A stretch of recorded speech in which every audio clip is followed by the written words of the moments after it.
Alright, tag me in, guys. It's time for the February 6th Raw Super Show review. It's probably going to be short. I'm tired as fuck. I just started temping at a new place, and that started today, so it's kind of kicking me in the ass a little bit. So if I'm not my bright, vibrant, wonderful self as usual, I do hope you will all... I apologize, and I hope you guys will forgive me. How about that? Before I go on, check out the winner of the YWC Spaz Royal Rumble Appreciation Lottery. Check out Tom at, at youtube.com/kidofwrestling. Also, buddy of mine, John from Beer Money 2K, one of the Horsemen, did a great what WrestleMania means to me video that if you guys haven't seen it yet, you call yourselves wrestling fans, you need to go and check it out. I believe it's still the most recent video on the Beer Money 2K channel. Everybody should check it out. Anything else to talk about before I talk about Raw? No. Let's talk about Raw. Triple H comes out, says he was going to fire John Laurinaitis if Undertaker hadn't interrupted, and John Laurinaitis has now pled his case to the board, and the board's going to review it, and blah, blah, blah, blah, blah, and it's bullshit and whatever. Then he talks about The Undertaker. Then he talks about The Undertaker coming back last week. And he talks about the feeling that most people get when they're in the ring with The Undertaker. He's a legend, he's immortal, he, makes you feel humbled, and he knows that after what he did to Undertaker at WrestleMania last year, he does not feel humbled in the presence of The Undertaker anymore. He feels bad for him.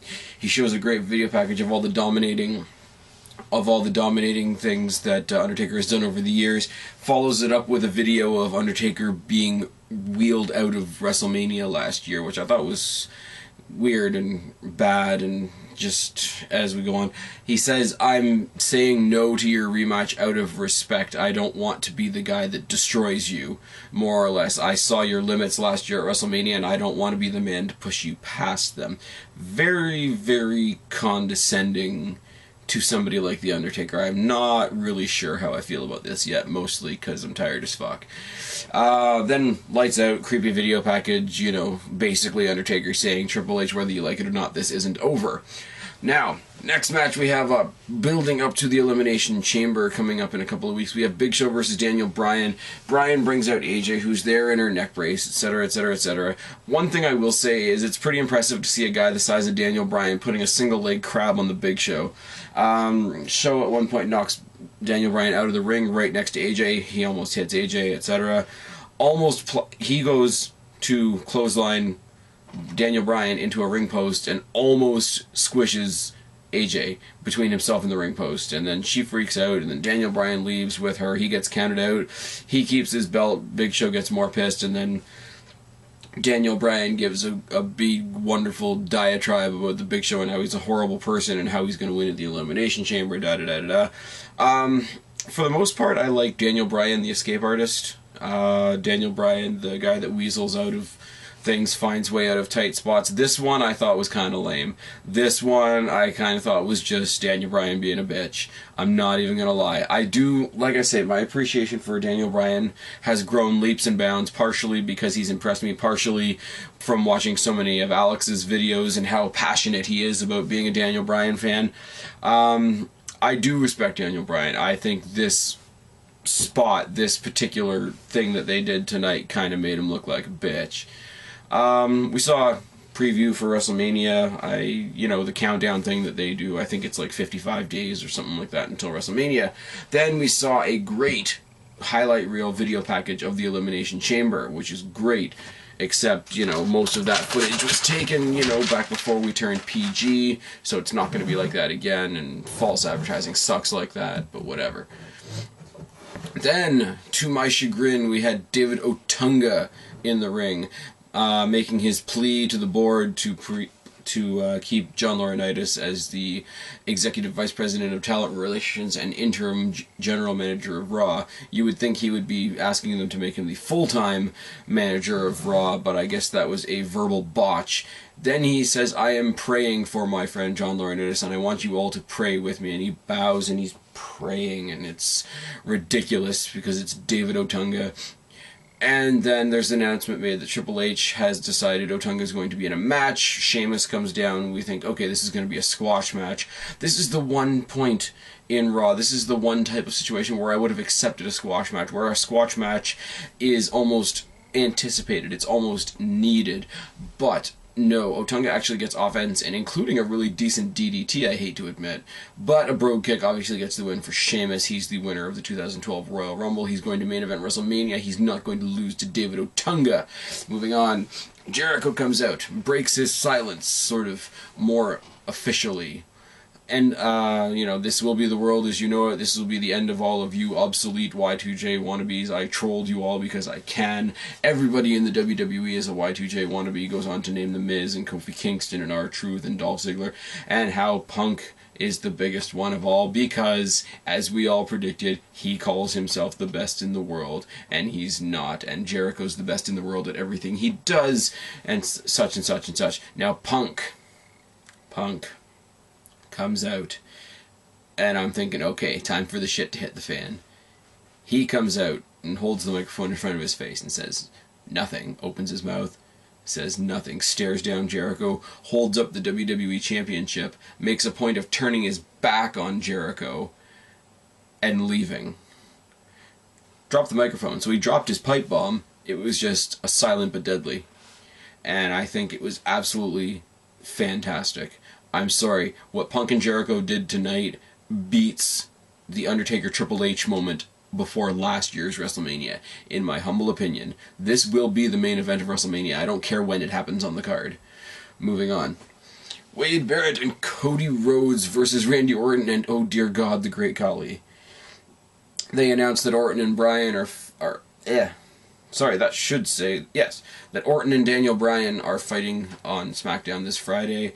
And the match goes on, and it's horrible. The Randy Orton and the Great Khali just keep slapping each other, and it's horrible. And the Great Khali gets the win. Oh my God! He gives Cody Rhodes the big Khali chop as Cody Rhodes is trying to go for the beautiful disaster, which is horrible. And that's all it's gonna be. Khali and Orton get the win. We see the same John Cena video package that we saw last week and the week before and at the Royal Rumble and on SmackDown. We saw it again tonight. Then we had an 8-diva tag team rematch from the Royal Rumble. Same team, same everything. Beth Phoenix isn't getting along with her teammates, and Tamina gets a pin on one of the Bellas. Not much to write home about there. They show a clip from The Rock being on Jay Leno, and everybody should tune in to Jay Leno tonight to see that. Triple H and John Laurinaitis are shown backstage to make two major announcements. Shawn Michaels is going to be on Raw next week, and Cena versus Kane at the Elimination Chamber will not be a last man standing, will not be an I Quit, the two that I sort of predicted. It's going to be an ambulance match, and ambulance matches are kind of really lame. So I can't calculate the shits that I don't give, and they've just been multiplied exponentially about that. We have the 6-pack challenge. This is everybody that's in the Raw Elimination Chamber, and the winner gets to be the last entrant in the Elimination Chamber. Basically gives you the same benefit as being the number 30 spot in the Royal Rumble. All of them are in there. Truth, Miz, Punk, Jericho, Kofi, Ziggler. Truth injures himself doing an inside out, inside the ring to outside the ring flip, and he's escorted out by the referees. There's a whole bunch of shit and nonsense and shenanigans. CMPunk hits the GTS on Dolph Ziggler. Jericho takes advantage and gets the win. Great little match.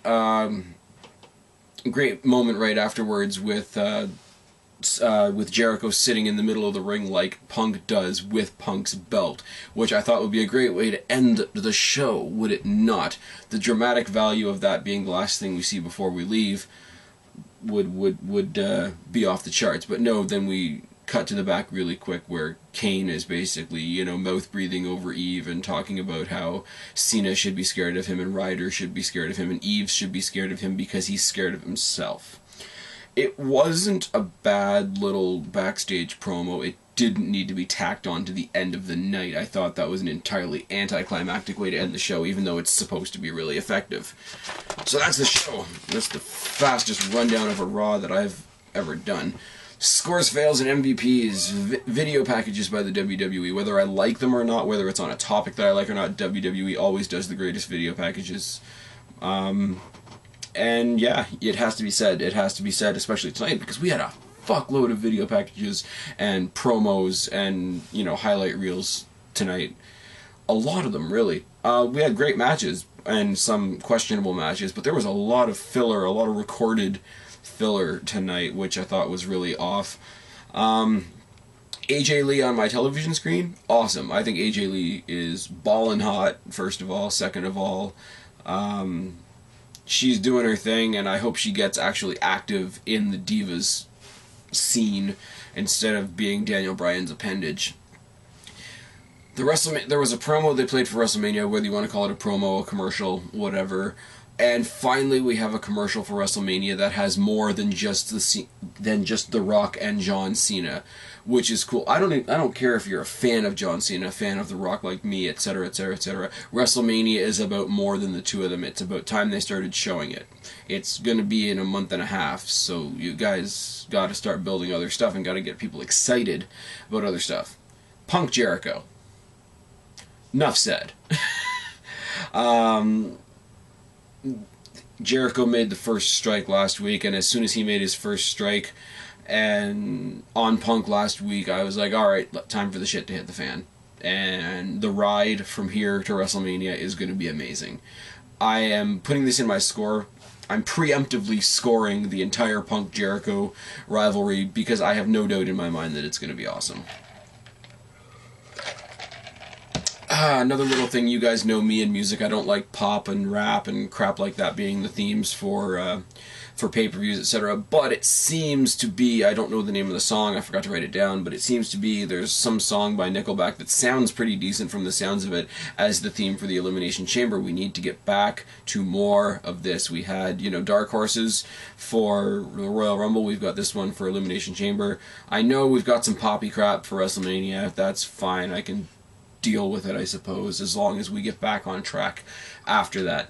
That's pretty much it for the scores. For the fails, I really don't like how they're starting this Undertaker Triple H thing. I really don't. I think Undertaker has the streak. Undertaker has the commodity that people want. People should be lining up around the block to try and take it. He shouldn't be going out and trying to pull matches out of people like Triple H.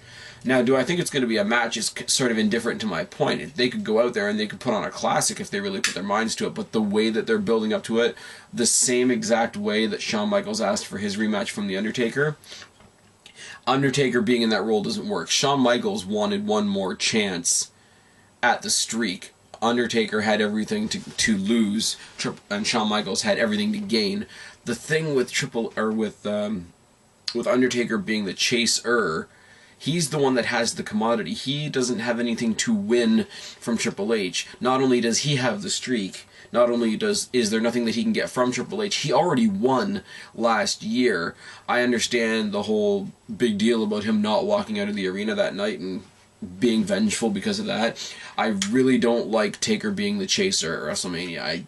I think it's beneath him, if you want my honest opinion. The Daniel Bryan AJ story with the Big Show. I've had enough David and Goliath with Daniel Bryan in the Big Show. I don't need it to turn into a damsel in distress story. There's been enough fairy tales. I want Daniel Bryan to be a strong champion. I want Daniel Bryan to start wrestling other great wrestlers rather than, you know, going to battle with these dragons and having a princess on his arm. And it's, especially with him being the heel, it really doesn't work. I know some people think it's a great twist. I don't see it yet, I guess. There's a whole lot of things that should not have been on this Raw, and they go like this. Otunga, the Great Khali, and Wade Barrett's new entrance music. Yeah, I went there. Now, I really don't like when WWE tells the fans to go fuck themselves, and that's basically what they've done. I didn't really pay attention to John Cena's video package until tonight, and the music that they use for it, etc., etc. I know it's also the theme for WrestleMania, but there's something that has to be said, because the video partially touches on the people that don't like Cena. And, you know, John Cena doing his typical, oh, it's not gonna faze me, you can cheer for whoever you want. Now, one of the things that people like me, people whose testicles have dropped, can't stand about John Cena is the Super Cena booking. How nothing ever phases him, he never sells anything, nobody does any damage to him whatsoever, he's got no ring psychology. And that's one of the reasons why we don't like him. So you turn around and you give him a song title like Invincible to mock the fans. I don't care how you want to dress it up, that mocks the fans. And that's bullshit. Moving on. Ambulance matches are lame. Kane and Cena are going to have an ambulance match at Elimination Chamber. Yay! So I don't know what I'm going to do for the Divas match because that's going to be my piss break. Moving on. The shitty ending to Raw, and like I said before, it's not that Kane cut a bad promo. Kane is actually, you know, decent on the mic, decent on a promo, but it should not have been after a match that included the seeds, more of the seeds for Punk and Jericho. Just my humble opinion, because that is the story going ahead. People are already sick of Rock and Cena, whether they blame The Rock, whether they blame Cena, whether they just don't give a shit. People are tired of the Cena-Rock story, and I'm sorry, the Cena-Kane story is the precursor to the Cena-Rock story, so we're sick of it. And to have a great little moment there in the ring with Punk and Jericho be sidetracked by a backstage segment with Kane and Eve was ridiculous, to say the least. MVP of the night goes to Jericho. And I say this because he finally spoke, he's as arrogant as ever, and when Punk dropped the silent pipe bomb, he reacted to it exactly the way he should. All calm, all composed, whatever, until he reaches that point, and then he reaches that point where he snaps and screams and cries like a kid that didn't get what he wanted for Christmas, and he demands that Punk get back in the ring, because he carries himself like somebody that has the right to demand anything from anybody, and I think that is so great. And the way that he mocked Punk at the end, you know, sitting down in the Punk pose with Punk's belt while Punk's laid out on the outside. Yeah, Punk is the crown jewel of my Fave 5, and I'm giving Jericho the win of the week, the MVP of Raw, for besting him tonight. What Punk did with the silent pipe bomb tonight was also great, do not get me wrong in the slightest, but Jericho, as far as telling the story, has done about 51% of the work in what he's done tonight. And I know most people won't agree with that. That's fine. If you want to say that Jericho did most of the work tonight, it's all a matter of opinion, and I can't really argue with you because I'm a fan of Punk as well. But it's a 51-49 right now, and that 51 goes to Jericho tonight. Now, Fave 5, Randy Orton, I guess, won a match with Khali as his tag team partner, so I guess that's cool. He was in the ring with two of his, you know, freshest rivalries in Cody Rhodes and Wade Barrett, which was awesome to see because for a while in that match it was Randy Orton versus the world. Now, Cody Rhodes. Cody Rhodes, interestingly enough, was actually on the Raw Super Show. With all the SmackDown superstars that show up on Raw now that it's the Super Show, Cody Rhodes usually isn't one of them that I can actually talk about when I talk about my Fave 5. It's good to see him. Like, he's the Intercontinental Champion, and as I said in my positive negativity video, the Intercontinental Championship holds a hell of a lot of weight right now, so it should be all over the place. Jericho, Miz, and Ziggler all were part of an amazing main event. You know, they all got their spots in, and I'm sorry, it seemed to me like Kofi Kingston, like, R-Truth was injured, he was taken out, and it seemed to me like, except for his spots, Kofi Kingston sort of laid out and allowed, I should say, the Miz and Ziggler and Punk to go at it, and Jericho to do his Jericho thing, where he was kind of avoiding the action, making his spots, avoiding the action. So the three members of my Fave 5 and Jericho, 4 guys shone out of 6. I think it overshadowed Kofi. I guess it overshadowed Kofi a little bit. I don't know whether that's necessarily a good thing or a bad thing, but as far as my Fave 5 didn't have a bad night. Cody Rhodes getting chopped down in the middle of the Beautiful Disaster kick kind of made my heart bleed a little bit. But other than that, Fave 5 had an okay night. Alright, I've been Spaz, your very, very tired YWC reality check. Subscribe up there, talk down there, start that conversation, let me know what you think, and I will talk to all you guys later. I'm tagging out. Bye. Get up, come on, get down with the sickness.